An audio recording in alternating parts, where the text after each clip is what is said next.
Hello and welcome to today's tutorial.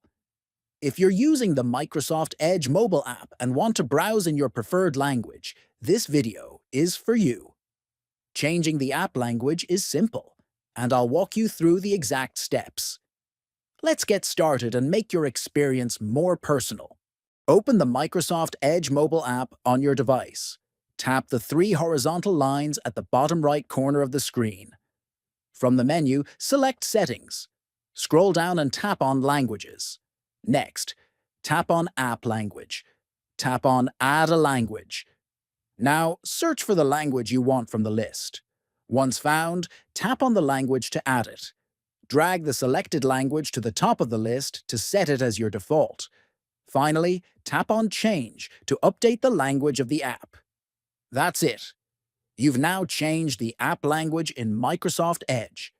If this video helped you, consider subscribing for more tech tips and tutorials. Thanks for watching, and see you next time.